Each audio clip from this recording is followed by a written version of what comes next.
आज की इस वीडियो में मैं आपको ये बताने वाली हूँ कि बर्निंग माउथ जो सिंड्रोम होता है, जिसमें कि मुंह में जलन होती है बहुत ज़्यादा, तो ये कितने तरह के होते हैं, कौन कौन से टाइप्स होते हैं, या बोल सकते हैं कि इसके क्या क्लासिफिकेशन है जिसमें इसको बांटा गया है, जिससे कि इसका ट्रीटमेंट प्लान जो है वो बहुत आसानी से किया जा सकता है। तो ये वीडियो जो है बहुत ज़्यादा इन्फॉर्मेटिव रहेगा, खासकर उन लोगों के लिए जिन लोगों के मुंह में बहुत ज़्यादा जो है वो जलन की शिकायत होती है और कारण अब तक समझ में नहीं आया है, उनके पैटर्न जो है उनको अब तक समझ में नहीं आया है कि वो कौन से पैटर्न में उनके जो है मुंह में जलन होती है। तो इसलिए वीडियो इन्फॉर्मेटिव रहेगा, अंत तक जरूर देखिएगा। वीडियो को अंत तक देखने के बाद भी अगर आपके मन में इससे रिलेटेड कोई भी क्वेश्चन है, कोई डाउट हो, तो कमेंट जरूर कीजिएगा, बहुत जल्दी इसका आंसर करेंगे। हेलो दोस्तों, कैसे हैं आप सब? मैं आपकी डॉक्टर ज्योति पांडे। मुंह में जलन की जो समस्या होती है वो एक बहुत बड़ी समस्या है। बहुत ज़्यादा पॉपुलेशन जो है वो इंडिया की इससे प्रभावित है, लेकिन इसका अगर एग्जैक्ट रीज़न की बात की जाए कि किस वजह से बर्निंग हो रही है, तो ये अभी तक एग्जैक्ट रीज़न जो है वो पता नहीं चलने पाया है। इसके लिए बहुत सारे जो हैं वो तरीके शामिल हैं उनके जलन के लिए, जैसे कि कोई सिस्टेमिक डिजीज़ हो सकती है, कोई मेडिसिन हो सकते हैं, या फिर बोल सकते हैं कि कोई विटामिन डिफिशियंसी हो सकती है, या कोई भी ऐसे कॉजेटिव फैक्टर जो बार बार आपके ओरल म्यूकोजा जो है वो उसको इरिटेट कर रहा है, तो उसकी वजह से सेंसेशन जो होती है वो ये स्टार्ट हो जाती है।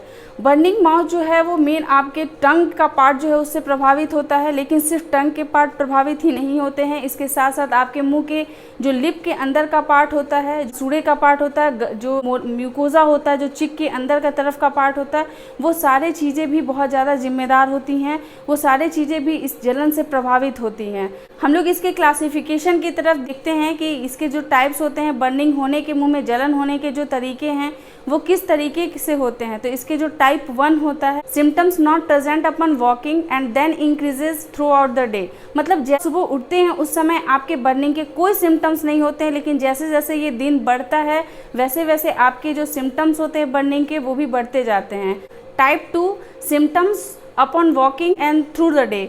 जब आप उठते हैं उस समय भी आपको ये बर्निंग के सिम्टम्स होते हैं और वो दिन में वैसे ये सिम्टम्स जो हैं वो बने रहते हैं। जो होता है सबसे कॉमन पैटर्न होता है बर्निंग माउथ सिंड्रोम का, कि जब आप उठ रहे हैं उस समय भी आपको जलन हो रही है और पूरे दिन जो है ये जलन बनी हुई है। Type 3, no regular pattern of symptoms. मतलब सिम्टम्स के जो हैं वो कोई रेगुलर पैटर्न ही नहीं है कि कब आपकी जलन की जो समस्या है वो बढ़ रही है, कब आपके जो सिम्टम्स हैं वो कम हो रहे हैं। तो ये वाला पैटर्न जो होता है वो बहुत ही कम होता है। सबसे कॉमन जो होती है वो टाइप 2 होती है। मतलब सिम्टम्स जो होते हैं आप जब उठते हैं उस समय भी रहता है और उसके बाद ये पूरे दिन बना हुआ रहता है। टाइप्स होते हैं, ये टाइप्स का जब आप पता कर लेते हैं, जब डायग्नोस हो जाता है, जब आप डेंटल क्लिनिक जाते हैं, तो आपके जो डेंटिस्ट होते हैं पहले आपके टाइप्स पता करते हैं कि आप कौन से टाइप में आते हैं, टाइप 1 के हैं, टाइप 2 है या टाइप 3 है।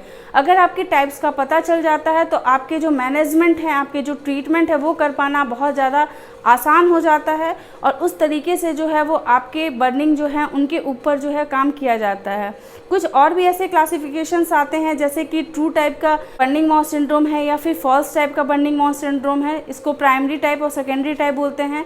प्राइमरी टाइप का मतलब ये होता है कि अगर आप कोई भी रेगुलर मेडिसिन लेते हैं, लाइक लंबी अगर ब्लड प्रेशर, हाइपरटेंसिव गोलियाँ लेते हैं, उसकी वजह से आपको बर्निंग माउथ सिंड्रोम हो सकता है, या फिर कोई भी कॉजेटिव फैक्टर्स लाइक अगर टोबैको च्यूइंग है या फिर आप स्मोकिंग करते हैं तो उनकी वजह से भी हो सकता है, गुटखा खाने की वजह से भी बर्निंग माउथ सिंड्रोम होता है, या फिर अगर कोई भी न्यूरोलॉजिकल डिसऑर्डर है, कोई नसों से संबंधित अगर कोई दिक्कत है तो भी आपको बर्निंग माउथ सिंड्रोम हो सकता है, या फिर अगर आप कोई भी ऐसे पदार्थ यूज़ कर रहे हैं बाहर के जो जिसमें कि बहुत ज़्यादा केमिकल्स यूज़ करते हैं तो केमिकल बर्निंग हो सकती है। कुछ ऐसे टूथपेस्ट या फिर माउथ वॉशेस का यूज़ कर रहे हैं जिसमें कि अल्कोहल मिला हुआ है, उससे भी आपको बर्निंग प्रॉब्लम हो सकती है। कोई भी ऐसे जो है वो इरिटेंट्स जिसको खाने से आपको प्रॉब्लम होती है, स्पाइसेस ऐसे जिसको कि खाने से आपको एलर्जी होती है, ऐसे बहुत सारी चीज़ें होती हैं। लाइक अगर आप में विटामिन B2, B6 और B12 की डिफिशियंसी है, जिंक जो है, सल्फर, मैग्नीशियम, ये सारी चीज़ों की भी अगर कमी है तो भी आपको बर्निंग माउथ सिंड्रोम हो सकता है।